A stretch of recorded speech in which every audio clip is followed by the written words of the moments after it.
আজকে আমি আপনাদের সাথে যে ব্লগটি শেয়ার করব এটা হচ্ছে আমার কক্সবাজারের ব্লগটি।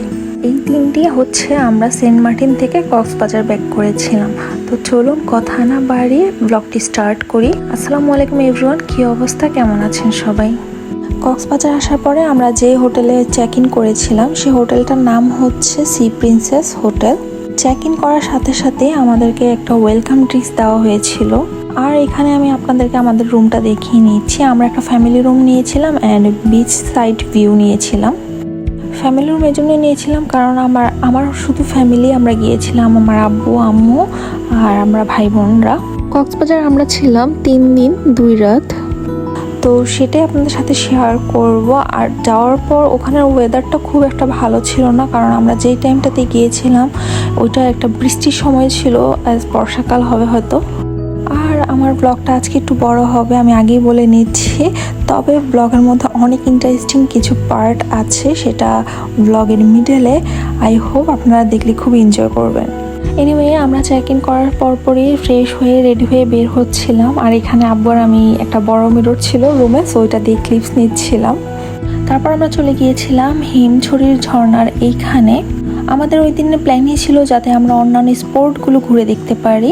আর নেক্সট ডের প্ল্যান ছিল যে আমরা ওই দিনই সি বিচে এনজয় করব।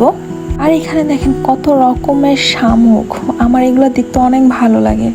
এই তো সেই হিমছড়ি ঝর্ণা, যার জন্য এখানে আসা। কিছুক্ষণ এখানে সময় কাটিয়ে আর পিকচার ক্লিক করে তারপর আমরা চলে গিয়েছিলাম। যাওয়ার আগ মুহূর্তে আমরা এখানে কিছু খাবার টেস্ট করি। এটা একটা ভর্তা ছিল, এটার মধ্যে ছিল হচ্ছে জাম্বুরা, পেয়ারা, পেঁপে। এটা কাসুন্দি দিয়ে মাখানো হয়েছিল। টেস্টটা মোটামুটি ভালোই ছিল। তারপর আমরা ট্রাই করি হচ্ছে এই ফলটা। এটা নাকি যারা কক্সবাজার যায় ঘুরতে সবাই ট্রাই করে। এটার নাম কি আমি সঠিক জানি না, বাট আমাকে বলা হয়েছিল এটার নাম টক ফল। অ্যাকচুয়ালি এটার টেস্ট অনেকটা টক, আর এটার মধ্যে কিছু স্পাইস অ্যাড করা হয়। আর এখানে আব্বুর একটা ক্যান্ডিড ক্লিপস আমি ক্যাপচার করেছিলাম। আব্বুর এক্সপ্রেশন দেখলে বুঝতে পারবেন অ্যাকচুয়ালি এটা কতটা টক। দেন এখান থেকে কিছু কেনাকাটা কমপ্লিট করি, টুকিটাকি কিছু জিনিস নিয়েছি। তারপর আমরা চলে গিয়েছিলাম আরেকটা অন্য স্পটে, তার নাম হচ্ছে ফান ফাস্ট বিচ।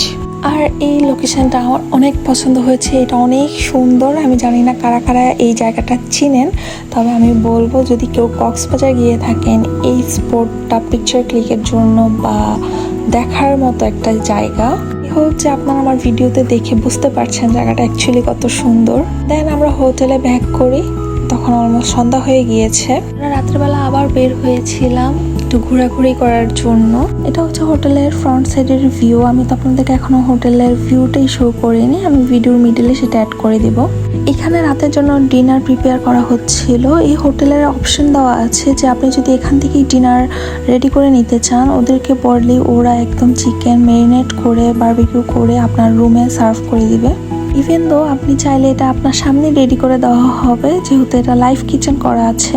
ওই দিনের আকাশটা এত সুন্দর ছিল, যেহেতু বৃষ্টির দিন হালকা হালকা ঝিরিঝিরি বৃষ্টিও পড়ছিল, আর চারটাও খুব সুন্দর দেখা যাচ্ছিল। সো এই হচ্ছে হোটেলের ফ্রন্ট সাইডের ভিউ। আর আমার বেশি পছন্দ হওয়ার কারণই হচ্ছে একদম সি বিচের ফ্রন্ট সাইডই হোটেলটা ছিল।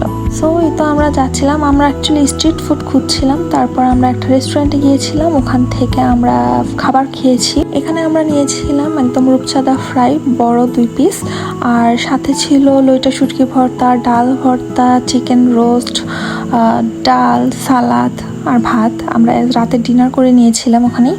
আমরা আসার সময় দেখলাম এভাবে আইসক্রিম বিক্রি করছে, যেটা অনেক ভাইরাল। আর এটার টেস্ট একদমই বাজে, কোনো ফ্লেভার নেই। ইভেন তো মনে হচ্ছিল শুধু বরফই খাচ্ছি। তারপর আমরা হোটেলে চলে এসেছি রাতের বেলা। আব্বু আম্মু ঘুম, আমরা এখানে বারান্দায় বসে একদম সি বিচের ভিউ এনজয় করছি। আর সকালবেলা উঠেও সেম আমি রুম থেকেই বিচ ভিউ এনজয় করতে পারছিলাম। আর হোটেল থেকে সকালবেলা ব্রেকফাস্ট দেওয়া হয়েছিল, এখানে বুফে স্টাইলে করা ছিল। আমি একদমই মর্নিং পারসন না, সকালবেলা ঘুম থেকে উঠেই আমি কিছু সাথে সাথে খেতে পারি না। সো যেহেতু এটা একদম সকালবেলা ছিল, তো দেখা গিয়েছে আমি তেমন একটা কিছুই খেতে পারিনি। রেডি হয়ে সি বিচে যাওয়ার আগ মুহূর্তে রুমেই অনেক এনজয় করছিলাম। দেখতেই পাচ্ছেন আমরা সবাই খুব মজা করছি, ডান্স করছিলাম সবাই একসাথে। এখানে আমি আমার ভাইয়ের টি শার্ট হাইজ্যাক করে পরে রেডি হয়ে নিয়েছি। ভিডিওটা এডিট করতে করতে মনে হচ্ছে যে যে সময়গুলো চলে যায় অ্যাকচুয়ালি সেটা আর কখনোই ফিরে আসে না। খুব সুন্দর একটা মুহূর্ত হয়তো এখন শুধু স্মৃতি হয়েই আছে। আলহামদুলিল্লাহ সম্পূর্ণটা হয়েছে আব্বুর জন্যই। আব্বুই এই প্ল্যানটা রেডি করার কারণেই হয়তো আজকে এই সুন্দর মুহূর্তগুলো আমি মনে করতে পারছি। ব্যাক টু দ্য টপিকস, আমরা এখন চলে এসেছি। আর ওই দিনের ওয়েদারটাও ছিল একদম ঝুম বৃষ্টি সকাল থেকেই। তারপর কিছুক্ষণ বৃষ্টিটা থামে, ওই মুহূর্তে আমরা গিয়েছিলাম। ঠিক তখনই আবার গুড়ি গুড়ি বৃষ্টি পড়ছিল। এই ব্যাপারটাই আমাদের কাছে খুব ভালো লেগেছিল, কারণ মনেই হচ্ছিল সমুদ্র আর আকাশ একসাথে মিলে গিয়েছে। অনেকটা সময় ওইখানে কাটাই, প্রায় 4-5 ঘন্টা হবে হয়তো, কারণ কোনো এক সময় হয়তো আবারও যাওয়া হবে। তবে এইভাবে বৃষ্টির সাথে ভিজতে ভিজতে সমুদ্রের পানিতে ভিজা এই মুহূর্তটা হয়তো এইভাবে এত সুন্দর করে ফিরে পাবো না। আর এই তো আমি যে বলেছিলাম একদম হোটেলের ফ্রন্টে আমাদের সি বিচ, দেখতেই পাচ্ছেন আমার ব্যাক সাইড। দেন রাতের বেলা অনেক বৃষ্টি, তবু আমরা বের হয়েছিলাম শুটকি মাছ কিনতে। আমরা এখানে এসেছি কক্সবাজার, আর শুটকি মাছ কিনে নিব না তা তো হয় না। দেন কেনাকাটা শেষ করে আমরা যখন ব্যাক করব ওই মুহূর্তেই তুফান শুরু হয়, আর আমরা অনেক ঝামেলা পেরিয়ে তারপর হোটেলে গিয়ে পৌঁছাতে পেরেছিলাম। ও আমাদের প্ল্যান ছিল যে আমরা কক্সবাজার একটু বেশি সময় স্টে করব, খুব রিল্যাক্সভাবে সময়টা কাটাবো, কিন্তু ওয়েদারের কারণে তা আর করা হয়নি। তার জন্য আমরা আবার বাড়িতে ব্যাক করে ফেলি। আর এই তো কি কি কিনেছি তা আমি বাসায় আসার পর একটু ছোট ক্লিপস নিয়ে রেখেছিলাম, তাই অ্যাড করে দিয়েছি। আমি আপনাদেরকে আগের ভিডিওতে বলেছি আমার এই ভিডিওটা অনেক আগের ভিডিও, সো আমি এখানে এনাফ ফুটেজ বা ইনফরমেশনগুলো অ্যাড করতে পারিনি। ভিউ পয়েন্টও গিয়েছিলাম, অন্যান্য অনেক স্পটে যাওয়া হয়েছে, সেই ফুটেজগুলোই আমার কাছে নেই এখন। এনিওয়ে এই ছিল আমার কক্সবাজারের সুইট ফ্যামিলি ট্রিপের ভিডিও। কেমন লাগলো আপনাদের আমাকে জানাবেন। হোপস আপনাদের ভালো লেগেছে। Thanks for watching. আল্লাহ হাফেজ।